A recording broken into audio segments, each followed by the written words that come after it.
Assalamualaikum warahmatullahi wabarakatuh. Selamat siang dan salam sejahtera bagi kita semua. Selamat datang kembali dalam podcast Together Reducing Fraud Nationwide.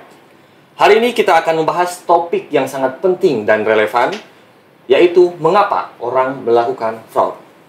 Saya Rosi Iskandar sebagai host dalam episode kali ini, sebuah topik di mana fraud menjadi tantangan besar bagi hampir setiap organisasi, baik dalam sektor publik ataupun swasta.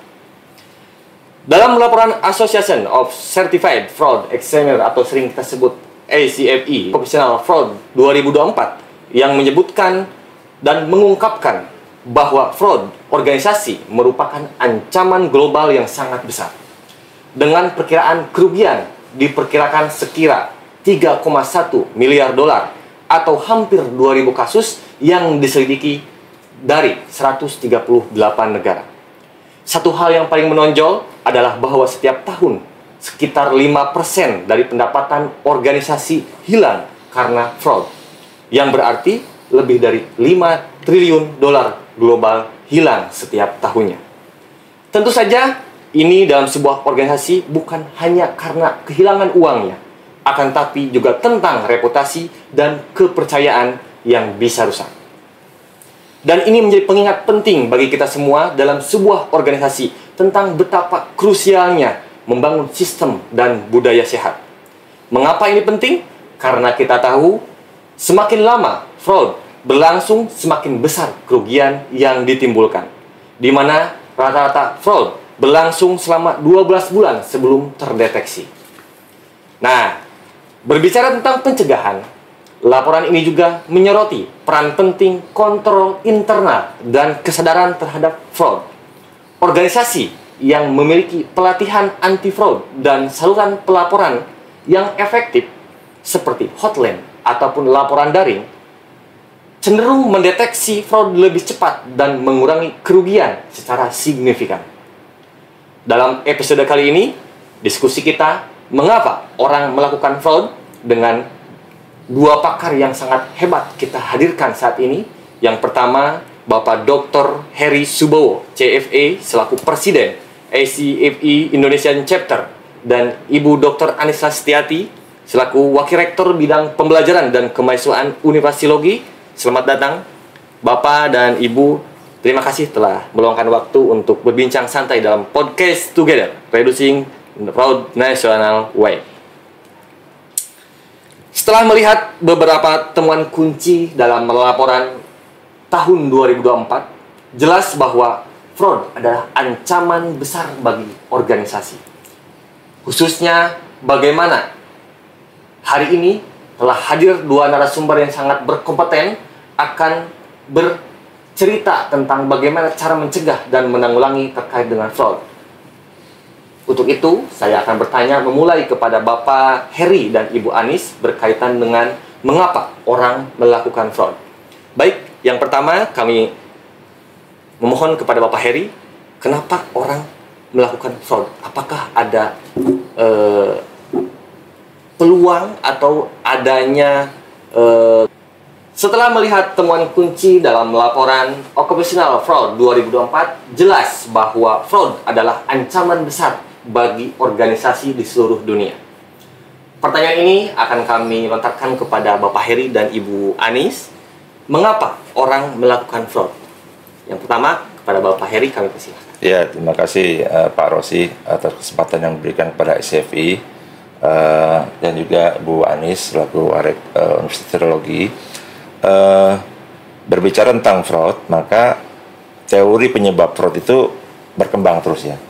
Jadi awal tahun 1950-an, tepatnya 1953, itu ada Donald Creasy yang mengupakan teori fraud triangle. Jadi fraud itu disebabkan karena 3 faktor.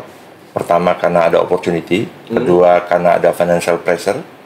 Ketiga, karena ada rasionalisasi. Opportunity ini maksudnya kesempatan. Jadi kalau misalnya orang tidak berniat apapun, tapi kalau diberikan kesempatan untuk melakukan fraud, dia akan melakukan fraud. Salah satu penyebab kesempatan itu adalah lemahnya pengawasan. Lemahnya pengawasan, ya. Pak ya. Nah, kemudian yang kedua itu adalah financial pressure. Jadi dorongan yang dihadapi oleh si pelaku fraud untuk berbuat fraud. Contohnya dia butuh uang, dia mengalami kendala psikologis, terlibat perjudian ataupun sebagainya. Itu dorongan yang dari dalam diri si fraudster untuk membuat dia berlaku fraud. Kemudian yang ketiga adalah adanya rasionalisasi. Rasionalisasi atau justifikasi. Artinya sebenarnya dia tahu kalau fraud itu sesuatu yang tidak boleh. Tapi alam bawah sadarnya, pikirannya berusaha membenarkan, menjustifikasi pikirannya itu supaya dia menganggap bahwa apa yang dilakukan itu fine-fine saja. Nah, jadi misalnya kan banyak orang yang berbuat fraud, kenapa saya tidak? Pimpinan juga berbuat fraud, atau kita kan sudah mengabdi terlalu lama sehingga nggak apa-apalah ngambil dikit. Nah, itu adalah justifikasi yang pada akhirnya mendorong orang untuk berbuat fraud. Itu yang teori yang pertama. Kemudian yang berikutnya penelitian tentang penyebab fraud itu berkembang. Jadi tadi ada 3 faktor, kemudian ada teori fraud diamond, bahwa di samping yang 3 faktor itu ada juga kompetensi. Faktor keempat. Ya, makanya disebut fraud diamond itu segi 4 fraud lah ya. Faktor keempat itu adalah seseorang itu meskipun sudah punya kesempatan, punya rasionalisasi, didorong oleh dorongan yang kuat untuk berbuat fraud, tapi karena tidak punya kompetensi, nggak jadi tuh fraudnya. Maka ada faktor keempat, kompetensi. Kemudian berkembang fraud pentagon, ada faktor kelima, ada unsur arogansi di situ. Arogansi itu melibatkan level pimpinan ya. Jadi merasa bahwa dia tuh di atas dari sistem yang ada. Nah, jadi dia tidak perlu mematuhi peraturan-peraturan yang ada, dia arogan. Nah, itu faktor kelima. Ada lagi fraud heksagon, jadi berkembang. Semua itu tidak akan terjadi kalau tidak kolusi. Tidak ada kolusi. Jadi faktor penyebab fraud itu makin lama makin banyak. Tapi kalau kita merujuk ke teori dasar yang 3 tadi, ada opportunity atau kesempatan, ada financial pressure, dorongan dari dalam, motivasi. Ada justifikasi yang membenarkan dia berbuat fraud, gitu kira-kira. Baik, menarik Pak ya. Ternyata ketika berbicara fraud ini, mungkin Ibu Warek, Ibu Dr. Anis, kami persilahkan. Ya, ini hampir semua tadi secara teorinya fraud sudah disampaikan oleh Pak Heru ya. Saya mau nambahkan aja untuk menjawab pertanyaan tadi, kenapa sih orang melakukan fraud gitu ya. Lalu kemudian pertanyaannya menjadi, siapa sih orang yang biasanya melakukan fraudnya. Beberapa penelitian sudah menunjukkan ini ya. Ada penelitian yang menyatakan bahwa mereka-mereka yang punya childhood yang buruk, itu cenderung untuk melakukan apa yang disebut sebagai white collar crime ini ya. Meskipun ini kita nggak bisa menyamaratakan ini, ada temuannya penelitian. Kemudian ada juga model namanya offender mindset model, di mana ketika di dalam, jadi penelitian ini menemukan bahwa orang yang cenderung melakukan fraud itu sebenarnya udah ada di dalam sifatnya dia, personality traits-nya dia. Udah dari lahirnya itu dia emang cenderung melakukan itu gitu. Nah, yang belakangan ada istilah yang namanya corporate psychopath. Agak serem nih ya bahasanya, psychopath, yang ciri-cirinya seperti ini katanya Pak. Ini hasil penelitiannya baru-baru aja nih 2023 saya temukan dalam jurnal internasional nih. Ciri-cirinya orangnya menyenangkan, charming, kelihatan pintar, tetapi sebenarnya dia bersikap manipulatif, mudah berbohong.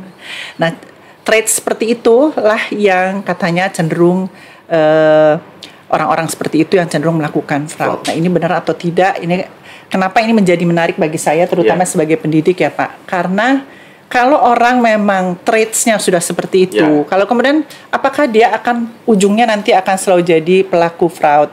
Kan harusnya kita potong itu ya Pak, lingkaran setannya ini ya. Kalau saya melihatnya fraud ini seperti lingkaran setan, yang namanya setan ya harus dilawan ya Pak. Lingkarannya harus diputus. Nah, dari sisi kami nih sebagai pendidik, kita harus cari tahu nih sebenarnya sifat-sifat seperti apakah yang akan mendorong seseorang nanti untuk menjadi pelaku fraud di masa yang akan datang. Ya, kemudian kita lihat tadi teori-teori Bapak tadi, kesempatannya, lalu kemudian dorongannya dia karena dia masalah keuangan, kesulitan dan sebagainya. Tapi ada traits-nya ini yang mungkin yang masuk di dalam diamond tadi adalah capability-nya seseorang untuk melakukan fraud itu. Jadi saya sih melihatnya ini adalah perannya kami ini sebagai pendidik untuk menjaga supaya negative traits ini tidak berkembang menjadi benar-benar perilaku-perilaku yang negatif di perusahaan nanti itu dalam bentuk fraud. Ibu Anis, saya ingin bertanya kepada Ibu, kita tahu bahwa fraud seringkali melibatkan pelaku yang sudah lama bekerja dalam organisasi. Dari laporan kita melihat bahwa fraud yang dilakukan oleh orang dengan masa kerja lebih lama biasanya menimbulkan kerugian yang lebih besar. Apa yang bisa dilakukan oleh organisasi untuk mengidentifikasi dan mencegah fraud dari orang-orang yang sudah lama bekerja? Kami persilakan Ibu Anis.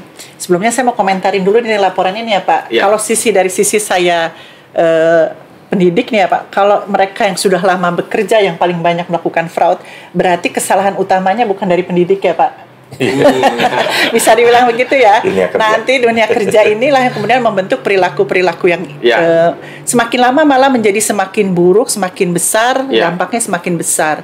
Nah ini mungkin kalau dikaitkan lagi sama teori perilaku ya, ada yang namanya teori kognitif operant conditioning. Jadi ketika dia masuk ke dalam tempat kerja, perilaku yang seperti ini diterima oleh teman-temannya, tidak ada punishment, tidak ada hukuman, baik-baik saja, malah justru orang yang melakukan fraud mungkin naik pangkatnya atau lebih cepat kayanya. Lalu itu sebagai conditioning bagi dia, kalau begitu saya bisa dong melakukan hal yang serupa. Nah, ini teori kognitif sebenarnya. Kognitif artinya orang mempelajari dari yang dia lihat. Nah kalau lihat lalu kemudian semakin dia lama bekerja, semakin pintar kemudian dia melihat situasi mana nih yang saya tidak akan dihukum. Kalau saya melakukan apa nih kira-kira saya bisa lebih cepat dapat keuntungannya. Itu mungkin cocok sekali dengan teori kognitif yang operant conditioning tadi. Itulah sebabnya yang justru yang lama bekerja itu malah semakin lihai gitu ya Pak. Nah tadi sarannya harus dibagaimanakan nih untuk mereka ya, tentu saja internal control sistemnya harus semakin kuat ya Pak. Harus ada sistem yang sedemikian rupa sehingga perilaku-perilaku seperti itu tidak mendapatkan insentif, tidak membuat dia merasa perilaku ini nggak apa-apa kok, boleh kok, diterima kok, sehingga semakin lama semakin besar gitu. Nah masalahnya ya mungkin di banyak tempat kerja ini internal control system ini belum memadai ya, atau kecepatannya tidak secepat, kecepatan pertumbuhannya tidak secepat kemampuannya orang untuk menemukan cara fraud yang baru gitu. Baik. Itu pendapat saya. Dari apa yang disampaikan Ibu Anis tadi, kita tahu bahwa teori dari kognitif ini menjadi salah satu perilaku yang bisa kita lihat bahwa dalam raporan RTTN tahun 2024 berkaitan dengan Bapak ataupun Ibu lihat, saya ingin bertanya tantangan terbesar dalam mencegah fraud di organisasi masa kini itu seperti apa? Mungkin Bapak Heri bisa memulai. Setiap hari ngeliat ya Pak ya. Jadi dulu orang melakukan fraud dengan cara manual. Kemudian ada teknologi. Sehingga orang melakukan fraud, menyembunyikan apa yang dia kerjakan, fraud yang dia lakukan itu dengan menggunakan teknologi. Ya, kemudian ada disrupsi digital lagi dengan adanya AI. Sekarang orang melakukan fraud dengan bantuan AI. Tanpa bantuan teknologi dan AI saja, fraud itu adalah orang-orang yang pintar. Makanya pendidikannya juga tinggi. Dia punya kemampuan untuk mengenali kelemahan-kelemahan sistem pengenalan intern di kantornya atau di organisasinya. Makanya dia semakin panjang masa kerjanya, ya semakin piawai dalam fraud itu kan. Ada kapabilitas dan kompetensi dan terbukanya kesempatan, gitu ya. Nah, Jadi orang yang melakukan fraud atau para fraudster atau para koruptor sebenarnya orang yang kecerdasannya di atas rata-rata. Di atas rata-rata. Ya, jadi dia harus pintar. Dia harus pintar merencanakan, melaksanakan dan menutupi kegiatan fraudnya itu. Ya kan? Beda dengan kejahatan konvensional yang semakin, mohon maaf, pendidikannya semakin rendah, semakin kasar mainnya. Tapi kalau fraudster semakin tinggi pendidikannya, semakin halus mainnya, sehingga orang tidak merasa kehilangan atau mendapatkan kerugian. Gitu. Ya. Bahkan ada yang menutupi dari sisi celah hukum, dia seperti itu. Nah, sekarang dengan bantuan AI semakin pintarlah para fraudster itu. Itu satu tantangannya. Sehingga kita sebagai orang yang berkepentingan terhadap pendeteksian dan pencegahan fraud itu harus menggunakan kecanggihan teknologi juga. Jadi ada AI driven fraud yang didorong oleh AI. Jadi ada misalnya phishing email ya.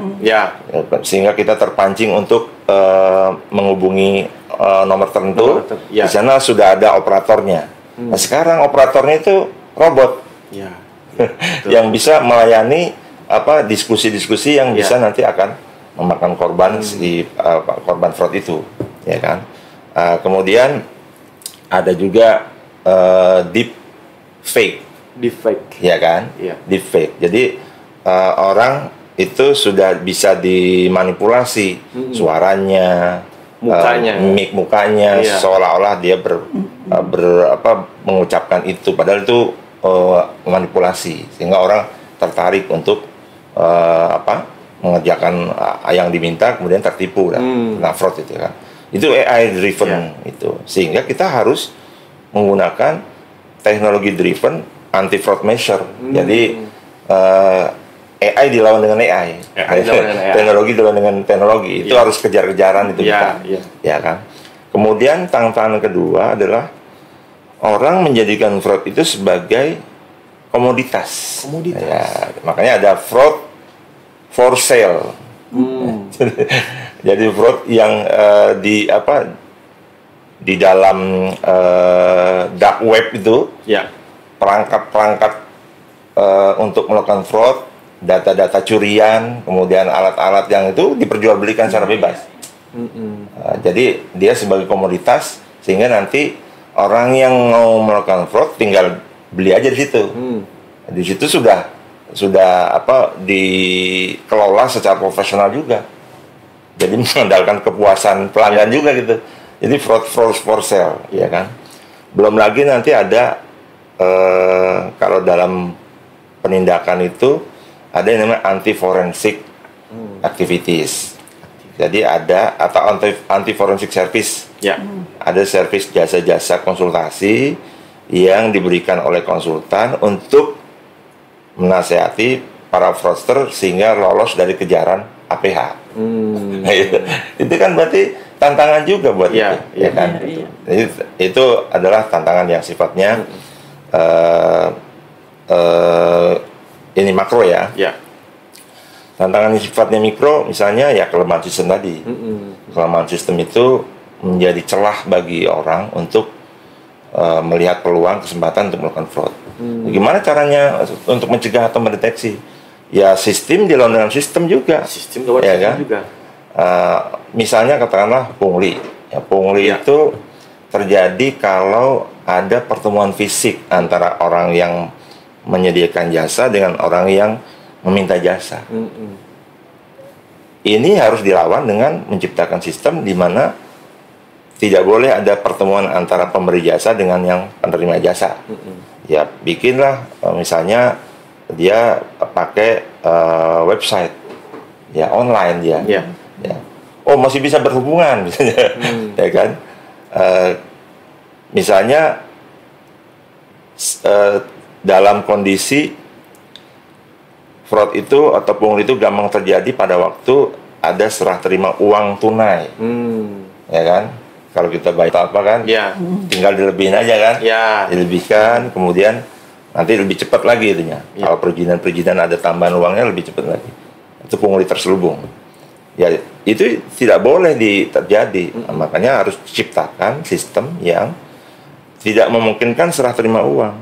Artinya bayar pakai transfer. Ya, Nah, kan sekarang sudah marak tuh pembayaran pakai transfer, pakai kris, kan, macam QRIS. Kemudian pungli terjadi kalau misalnya panjang birokrasinya. Daripada susah urusannya, kita sering-sering pakai orang dalam aja. Nah, untuk pangkas itu berapa meja tuh ininya. Nah, maka caranya untuk menghilangkan pungli ya pangkas itu birokrasinya, sederhanakan prosesnya. Oke. Ya kan? Baik. Pungli terjadi kalau misalnya orang tidak tahu bagaimana proses lamanya perizinan misalnya ya. Ya kan sekarang sudah ada di tiap-tiap counter pelayanan itu ada banner tentang SOP pelayanan. Jadi dia tahu habis dari sini kita akan ke sini, kita akan ke sini.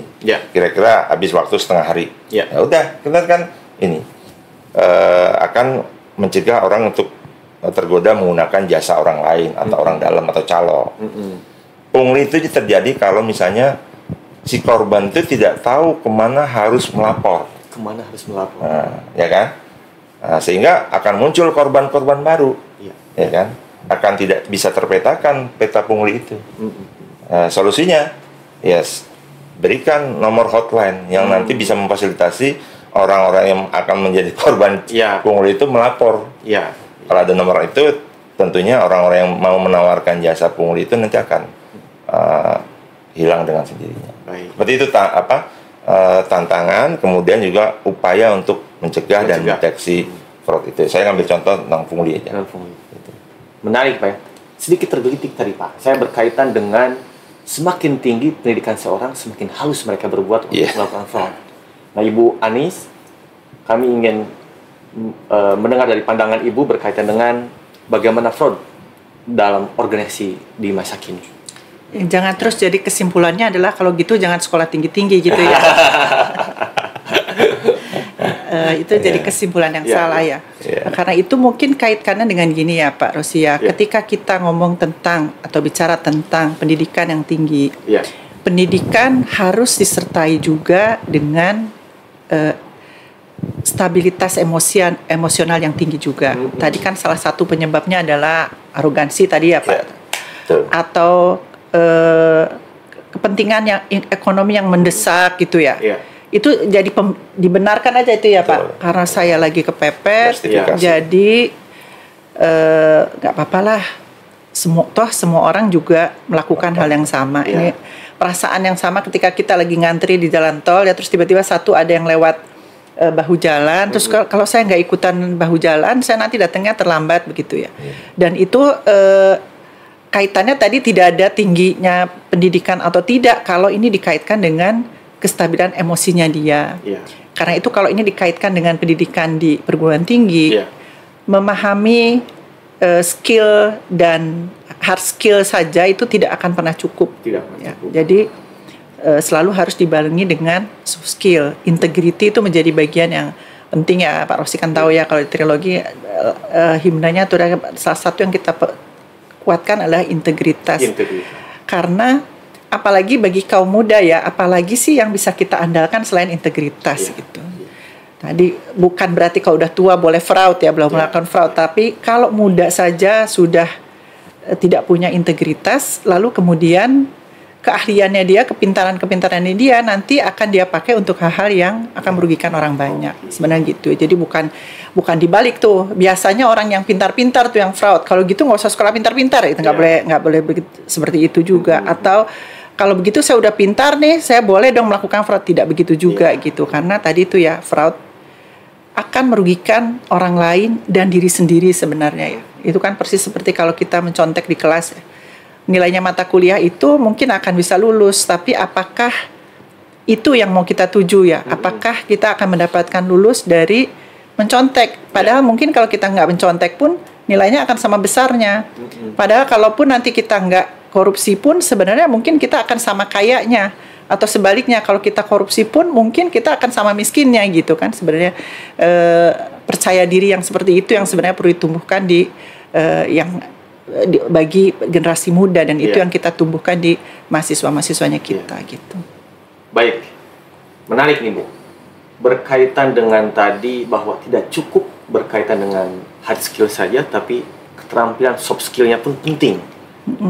Saya ingin bertanya kepada Ibu Anis khususnya terkait dengan bagaimana pengendalian internal dan budaya organisasi sebagai cara untuk mencegah terjadinya fraud. Apakah masih efektif di tengah perkembangan teknologi yang semakin masif ini, khususnya pandangan dari Ibu sebagai akademisi, terutama bagaimana implementasi dalam perguruan tinggi? Ya, kalau tadi penjelasan Pak Heri itu panjang sekali tentang gimana teknologi sekarang, kalau ibaratnya balapan itu ya Pak, udah mengungguli kita, udah kemana-mana gitu ya. Nah, kalau teknologi sudah seperti itu, lalu kemudian kita tidak punya budaya organisasi yang positif, maka sudah pastilah fraud pasti akan terjadi di situ. Saya mau memberi contoh begini ya. Ada beberapa perusahaan yang budaya organisasinya tuh basisnya kekeluargaan. Ya. Jadi kalau ada dia lihat temannya melakukan fraud, udah kalau saya laporin kasihan lah, keluarganya anaknya masih kecil-kecil, nanti dia nggak punya pekerjaan lagi gitu ya. Itu di matanya orang yang melihatnya hanya dari rasa kasihan ya, bahwa kalau dia tidak dikasih nih, Allah ngambilnya cuma segitu aja, kasihan itu buat anaknya di rumah, istrinya lagi sakit gitu ya. Kalau saya laporkan nanti dia kehilangan pekerjaan, atau kalau saya laporkan nanti karirnya tidak bagus, padahal dia orangnya baik kepada saya gitu. Nah, budaya-budaya seperti ini, budaya kekeluargaan mungkin bisa membuat orang tenang bekerja ya, tetapi dari sisi pengendalian internal tadi, dari sisi dijaganya seseorang dari melakukan tindakan-tindakan yang buruk, dalam hal ini fraud. Kalau saya kaitkan dengan agamanya kita ini kan dosa ya, mengambil haknya orang lain, itu jadi tidak tercapai gitu. Nanti kalau umpama kaitkan dengan whistleblowing system, beberapa sistem whistleblowing tidak jalan gitu ya, hanya karena rasa kasihan. Beneran nih kamu ngelaporin nih ke atasan nih, nanti dia akan nanti bisa dipecat nih gara-gara Allah ngambilnya cuma berapa gitu ya. Pakai budaya kekeluargaan itu Pak, kasihan. Ada itu sampai pertanyaan yang pertanyakan ke direksi gitu, Pak, ini orang ini sudah setia di perusahaan ini bertahun-tahun, apa benar ini Bapak mau memperkarakan masalah ini kan hanya kecil. Nah, once ini dikasih, maka budayanya adalah fraud itu diterima di perusahaan tersebut gitu. Sehingga bisa saja kemudian akan muncul fraud-fraud yang lain yang makin lama makin besar karena tadi insentif tadi itu ya. Konsekuensinya adalah tidak apa-apa kok gitu menurut saya Pak Rosi. Baik, tadi sedikit menggarisbawahi ada whistleblower. Pak Heri, saya ingin bertanya kepada Bapak nih Pak. Semakin menarik karena diskusi ini berbicara terkait dengan laporan terbarukan. Dalam report To The Nation 2024 juga menyebutkan bahwa hampir 40% kasus fraud terdeteksi melalui tips ataupun disebutkan whistleblower. Antara lain laporan dari karyawan, pelanggan, ataupun vendor. Bapak Heri, menurut Bapak tantangan terbesar dalam menerapkan whistleblower system, bagaimana cara melindungi whistleblower dari ancaman seperti intimidasi ataupun pemecatan bagi karyawan khususnya? Ya, baik. Memang salah satu cara untuk mendeteksi fraud ya dari WBS atau Client Service. Kenapa? Karena 43% tadi, 43% fraud itu terdeteksi lewat adanya laporan. Jadi sebenarnya banyak orang-orang yang tidak setuju terhadap fraud itu. Cuma dia nggak tahu caranya gimana, gitu kan? Nah, kita organisasi harus memfasilitasi orang-orang seperti itu, ya, yang tahu ada fraud tapi dia tidak terlibat. Cuma dia mau memberantas fraud gimana caranya? Nah, dia harus lapor kan. Dia harus kita fasilitasi dengan laporan yang tidak membahayakan dirinya. Yang tidak membahayakan. Ya kan? Nah, kadang-kadang kan ada unsur retaliasi. Orang yang lapor malah dia yang dimutasi. Orang yang lapor malah dia yang dikeluarkan gitu. Nah, ini orang seperti ini harus kita fasilitasi dengan whistleblowing system tadi. Memang tidak semua sistem yang ada di luar itu bisa kita adopsi mentah-mentah, ya kan?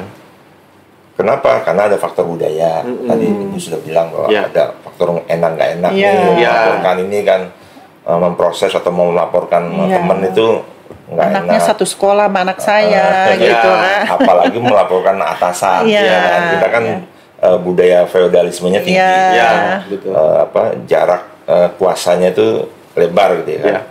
Nah, gimana caranya supaya orang-orang yang mau lapor itu tidak sungkan untuk melapor?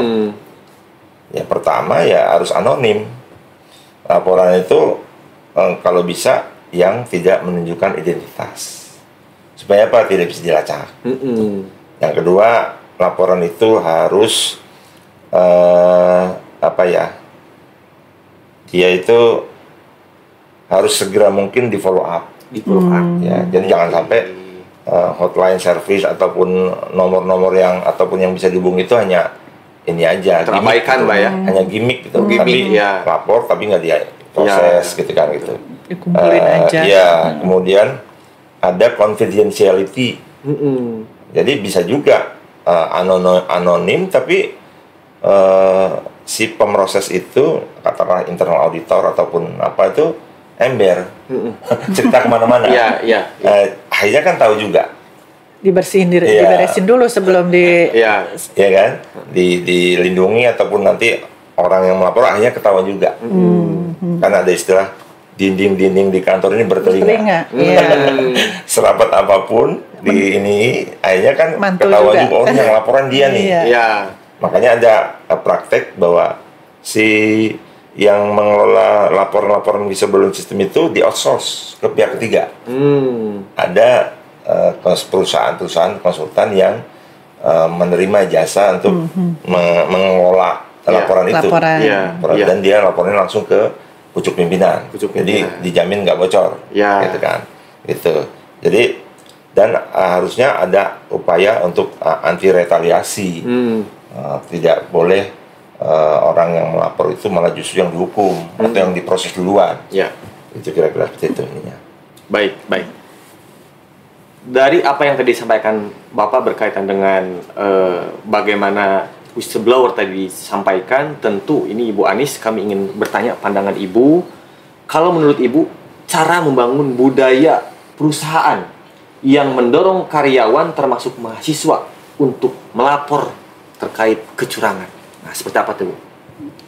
Tadi beberapa sudah disebutkan ya, jangan yang melapor yang dirugikan. Lindungi pelapornya dan diproses. Ya banyak sekali itu Pak ya kasusnya. Udah melapor, deg-degan, takut dimusuhin, ternyata tidak diproses. Itu tadi mungkin solusi yang menarik itu ya untuk di outsource sehingga independensinya menjadi lebih kentara ya. Baik. Menarik nih, semakin lama semakin paham nih Bu terkait. Saya ingin bertanya bagaimana peran ACFI dalam membantu perusahaan untuk membangun sistem anti fraud. Apakah ada pelatihan anti fraud yang bisa benar-benar mengubah cara organisasi mencegah fraud tersebut? Ya.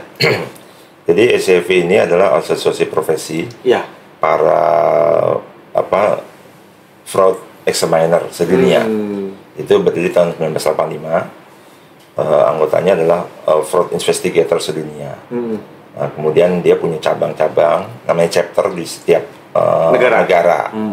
Indonesia tahun 2003 chapter bergabung itu ya. Udah chapter ke 111. Dari seluruh dunia itu kita chapter 111 sampai sekarang sampai sekarang. Jadi berdasarkan kapan pendiriannya kita dapat nomor 111. Cantik banget ya nih, hafalinnya gampang ya Pak, satu-satu. Nah, itu kegiatan utamanya memang melaksanakan training anti fraud, pendidikan dan pelatihan. Siapa yang mau di training? Ya para praktisi, pengelola keuangan, kemudian siapapun yang tertarik untuk mendalami anti fraud. Jadi strategi anti fraud itu mulai dari pencegahan, pendeteksian, penindakan, dan juga peningkatan kultur budaya anti fraud. Nah, gimana caranya kita untuk membina perusahaan atau organisasi ya, supaya anti fraud itu. Nah, kami punya berbagai kegiatan ya, dari mulai yang ringan misalnya bincang atau ngobrol anti fraud. Itu sejam 2 jam kita diskusi dengan sesama member yang terdiri dari banyak profesi, terdiri dari banyak latar belakang organisasi dan juga institusi perusahaan. Kita knowledge transfer forum lah. Kemudian ada in-house training. Jadi kalau ada perusahaan atau instansi yang membutuhkan topik-topik khusus untuk diberikan trainingnya, kita bisa menyediakannya. Bisa request Pak ya? Bisa request, bisa customize lah. Bisa customize dengan sesuai dengan ini. Kita punya banyak resource person yang juga anggota SCFI juga untuk kita minta tolong untuk sharing ilmunya dan pengetahuannya dan pengalamannya kepada stakeholder yang terkait. Baik.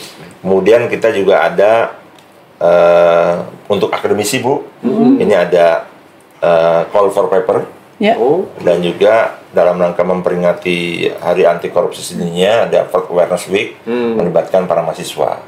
Jadi nanti para akademisi bisa menyampaikan hasil-hasil penelitiannya, mahasiswa juga bisa menyampaikan paper-papernya di situ untuk baik S1, S2, S3 gitu ya. Itu. Kemudian kami juga menyasar segmen-segmen tertentu. Misalnya board of director, board of commissaries ini kan mereka punya kebutuhan khusus ya. Nanti kami juga akan memberikan semacam workshop terkait dengan tindak pidana korporasi. Nah ini nanti minggu depan, dalam minggu ini, dalam pekan ini akan ada workshop tentang tindak pidana korporasi yang mungkin menjadi concern bagi para BOD dan Board of Commissioner. Jadi kita fraud awareness lah, menimbulkan kesadaran tentang bahayanya fraud dan bagaimana mencegah dan mendeteksi fraud itu sendiri. Ada kelas-kelas khusus juga untuk investigasi. Ada juga untuk persiapan untuk menempuh certified fraud examiner juga, review examnya, itunya juga ada. Jadi komplit ininya. Untuk membantu organisasi atau perusahaan meningkatkan budaya anti fraud organisasinya. Itu mungkin saya tambahkan tadi dengan kaitan dengan budaya. Ini kan caranya perusahaan untuk menancapkan budaya anti fraud dengan cara itu gesturnya pimpinan BOD BOC untuk mereka concern loh tentang fraud. Jadi kalau di perusahaan kita ini nggak boleh tuh main-main dengan fraud gitu ya, karena kami concern dengan itu. Itu sebenarnya salah satu caranya untuk menancapkan budaya anti fraud juga di perusahaan. Ternyata bisa dikolaborasikan dengan akademisi Bu ya, terkait dengan fraud ini. Nah ini pertanyaan khusus buat Ibu Anis. Bagaimana nih kalau di Universitas Silogis sendiri, apakah ada materi pembelajaran khusus terkait pendidikan anti korupsi misalnya, atau kegiatan kemahasiswaan yang diberikan kepada mahasiswa agar generasi muda terhindar dari perilaku fraud, sehingga ke depan ketika mereka masuk ke dunia kerja profesional mereka sudah mengetahui hal tersebut. Bagaimana Bu? Ini kami ini sudah bermitra sama ACFI dari 2018 mungkin ya Pak, sebelum COVID itu ya.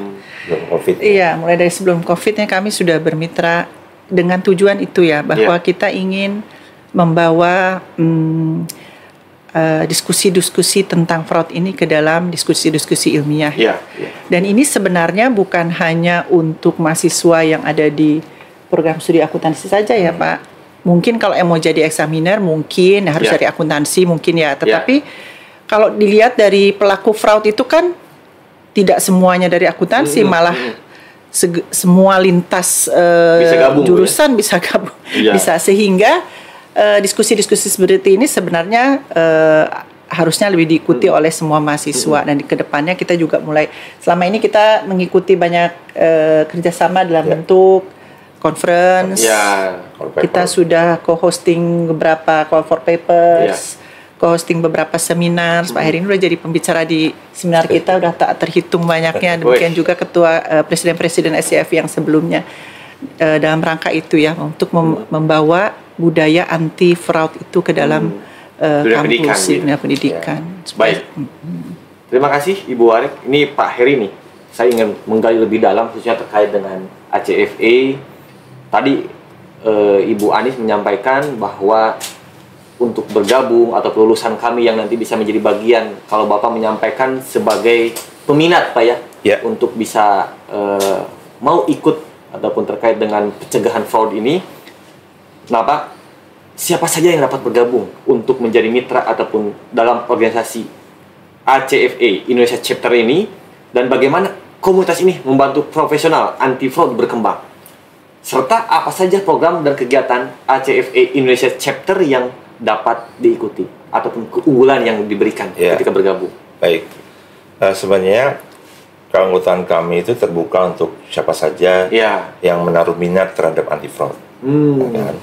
Kalau ingin serius lagi untuk tahu ilmunya anti fraud, ya ada training, ada sertifikasi. Makanya para calon CFI itu wajib mendaftar sebagai associate member dari CFI. Kemudian nanti mereka akan ikut pelatihan, persiapan ujian, sertifikasi. Ada 4 modul yang harus mereka ambil. Pertama, financial transaction and fraud scheme, ya, transaksi keuangan dan skema-skema modus-modus operandi fraud. Kemudian tentang legal atau law, ya.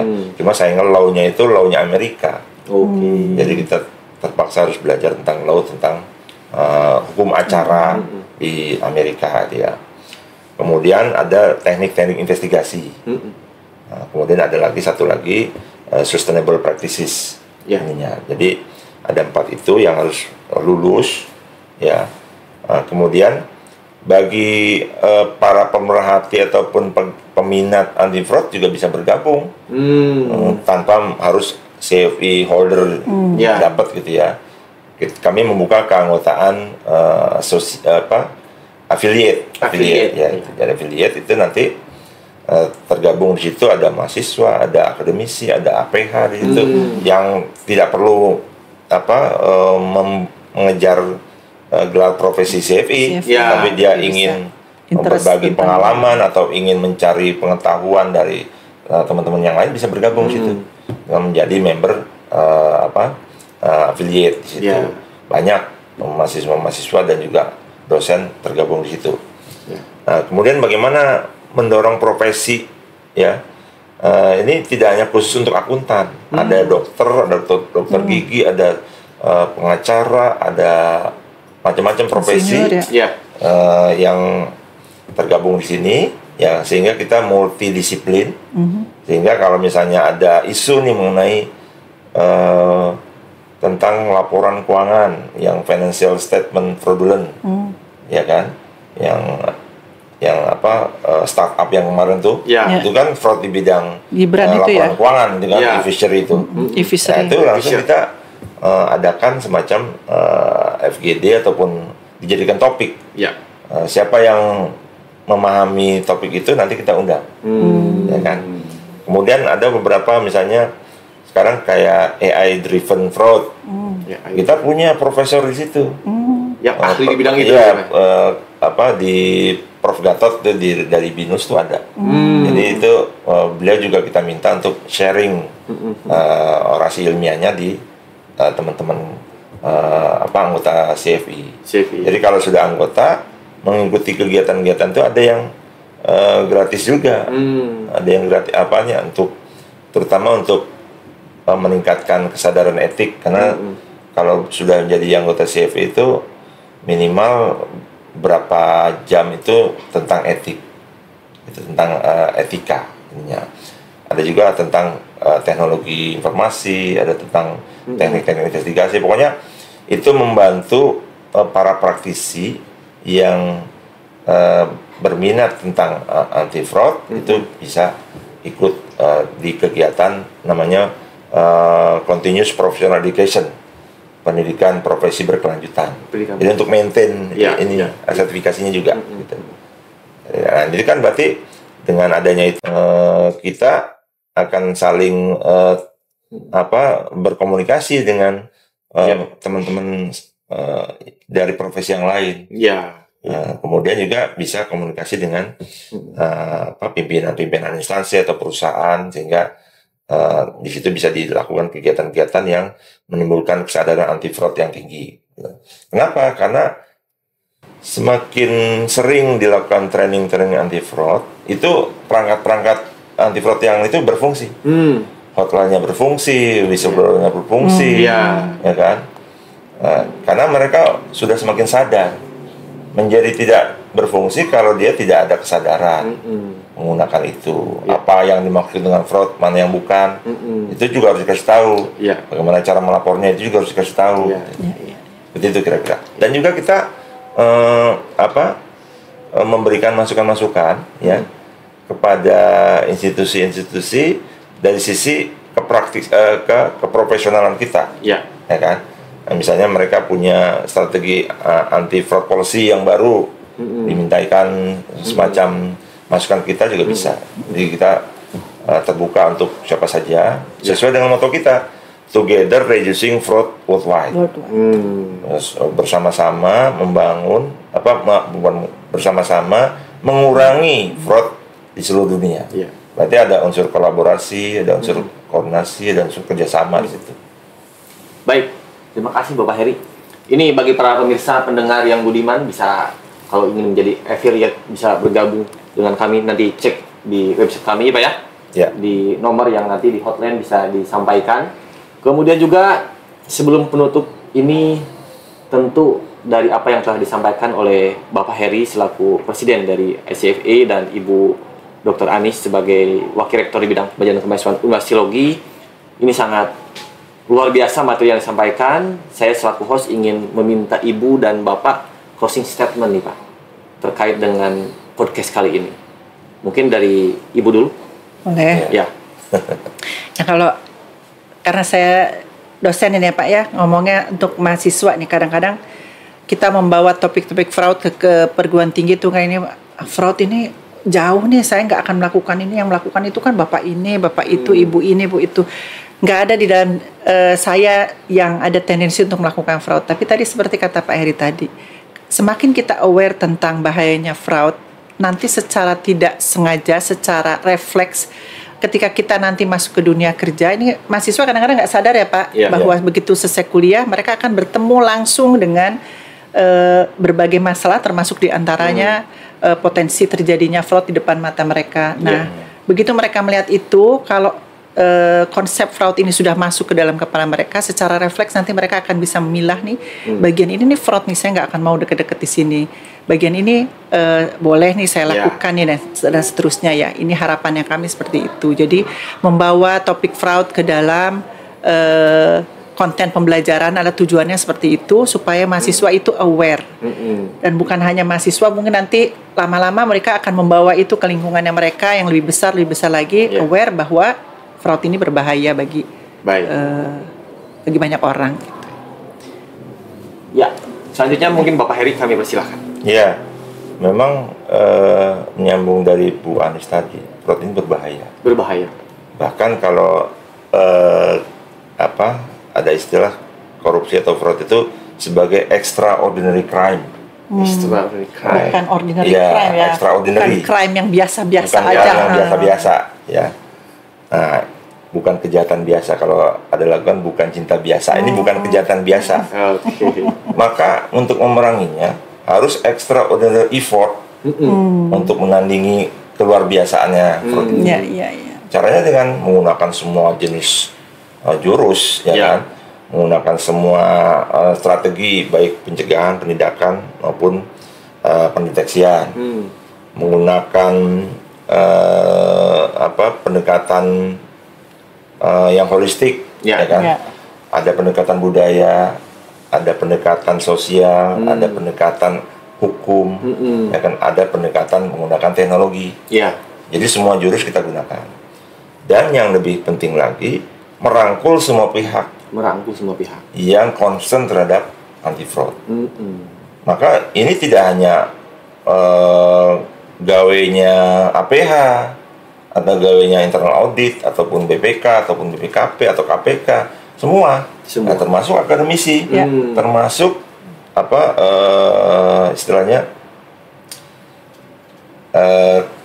wartawan, awak media, itu kan, ya, termasuk juga para peneliti. Riset-riset anti fraud itu perlu juga untuk mencari strategi fraud yang efektif. Gitu kan. Nah, biasanya kita bekerjasama dengan semua pihak. Makanya National Anti Fraud Conference yang diselenggarakan setiap tahun itu seperti Anti Fraud Summit lah di Indonesia itu. Bertemunya para praktisi dan pegiat dan pemerhati anti fraud dari berbagai lingkup organisasi. Dan Universitas Trilogi siap nih Pak untuk mensupport sesuai dengan anti-fraud. motonya Together Reducing Fraud Worldwide. Demikian. Baik, terima kasih Bapak Heri dan Ibu Anis. Untuk itu saya harap setiap organisasi bisa memulai berpikir strategis dan proaktif dalam menangani isu ini.